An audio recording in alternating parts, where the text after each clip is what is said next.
Salut à tous, c'est Exter, et on se retrouve aujourd'hui pour que je vous fasse un tuto pour comment réaliser des nuages style Minecraft avec le logiciel Cinema 4D, tel que dans mon animation Opération Exter. Alors pour commencer, ouvrez Cinema 4D et sélectionnez le cube bleu ici. Un seul clic pour ajouter un cube. Nous allons donc modifier ces valeurs dans l'onglet Objet, de ces options. On va donc modifier ces valeurs en fonction des axes tridimensionnels. Nous allons donc, dans l'axe Y, mettre une échelle de 100 cm, et ici 4000. 4000 pour avoir une sorte de géant rectangle. Et nous allons aussi modifier le nombre de segments X et le passer à 40, et le segment Z les passer à 40 aussi, pour avoir des lignes blanches qui se forment en se croisant des carrés. Voici notre rectangle. Mais les nuages de Minecraft ne sont pas tous réguliers. Nous allons donc, pour cela, l'éditer. Vous allez appuyer sur le raccourci clavier C ou cliquer sur ce bouton. Et vous allez voir apparaître ici une sorte de petit damier. Et le signe va changer. Nous pouvons maintenant l'éditer. Vous allez passer en sélection de face. Donc ça va apparaître bleuté. Et utiliser l'outil de sélection rectangle. Nous allons aller dans ces options et décocher limiter aux éléments visibles. Maintenant, nous allons cliquer soit ici, soit avec le bouton de la molette pour changer de vue rapidement et aller en vue de haut. Comme ça, nous allons pouvoir mieux travailler. Nous allons maintenant créer des irrégularités en sélectionnant, en laissant cliquer et en sélectionnant avec cet outil de sélection pour former une sorte de forme plus minecraftienne, si on peut dire comme ça. Donc supprimer ici par exemple, supprimer et supprimer. On va ici supprimer un peu, voilà. Donc là on a une sorte de forme. On va maintenant repasser en vue perspective 3D, donc recliquer ici ou sur le bouton de la molette et ici. Donc nous avons notre objet. Mais on peut voir que c'est un solide vide, qui n'est pas plein. Et donc ces petits, en coupant, on voit l'intérieur qui est vide.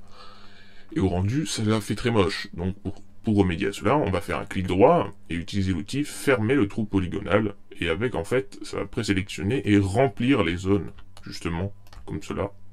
Donc nous allons aller ici, pour sélectionner là. Et sélectionner là. Ah, j'ai raté là. Sélectionner là. Voilà notre nuage Minecraft. Maintenant, nous allons vous créer sa texture. Vous allez donc venir dans ce panneau et faire Fichier, Nouveau matériau ou double-cliquer ici. Peu importe le nom que nous donnons à cette texture. Nous allons ensuite double-cliquer sur cette texture. Et nous allons désactiver la spécularité que nous n'avons pas besoin. Dans l'onglet couleur, nous allons mettre plutôt un blanc à fond. Et nous allons lui ajouter un onglet transparence. Vous cochez donc la transparente et la mettez à 77% environ. Après, vous faites comme vous voulez. Les autres réglages, on les laisse par défaut. Donc voici notre texture nuage, que si l'on veut, on peut renommer en double-cliquant sur la barre jaune ici, et l'appeler par exemple nuage. Nous allons aussi, on peut renommer ici, pareil, en cliquant sur le petit truc jaune, et l'appeler nuage. Pareil. Nous allons maintenant, pour appliquer la texture, cliquer sur la petite boule ici et laisser cliquer et faire un glisser-déposer directement sur l'objet dans la vue ou ici, en attendant qu'il y ait la petite flèche. Donc voici la texture qui a été maintenant appliquée.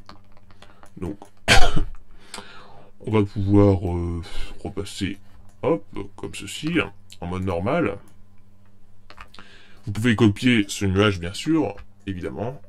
Et donc, quand on fait un petit rendu déjà rapidement en utilisant le raccourci clavier CTRL-R ou en cliquant ici, rendu de la vue, voici notre petit nuage minecraftien.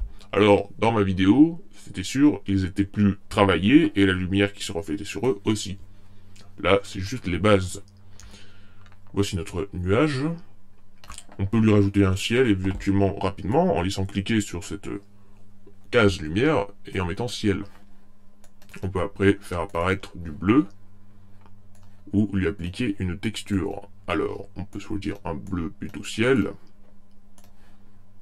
Et pareil, le mettre directement sur l'objet qui est tout autour. C'est comme s'il y avait une géante sphère et que vous étiez à l'intérieur d'une géante sphère. Ou ici, Voilà, alors là c'est un bleu un peu flashy, et on peut faire un contrôle R pour l'exemple. Alors, c'est sûr, ça fait moche comme ça, mais ça rend bien au final. Il suffit de trouver le bon angle, et ça fait des sortes de nuages Minecraftiens. Voilà, c'était Axter pour ce tuto. Salut!